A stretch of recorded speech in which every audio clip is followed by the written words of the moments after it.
પત્ર કેવી રીતે લખવો, પત્રની અંદર શું શું હતું, જીવનમાં પત્રોનું મહત્વ કેટલું પહેલા હતું, અને પત્રોનું સ્થાન અત્યારે મોબાઈલે SMS દ્વારા લઈ લીધું છે. જે SMS દ્વારા પત્રોનું સ્થાન લેવાયું છે એ લાગણી વિહીન આપણને લાગે છે. પત્રમાં જે લાગણી ઠલવાતી એ મોબાઈલના SMS માં લાગણી નથી રહેતી.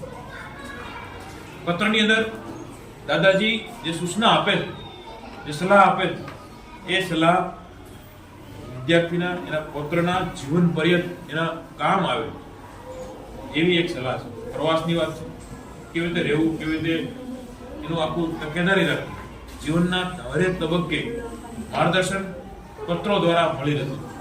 જ્યારે અત્યારે મોબાઈલે જે સ્થાન લીધું છે એ સ્થાન પત્રો લુપ્ત થઈ રહ્યા છે. મોબાઈલ જે સ્થાન લીધું છે એ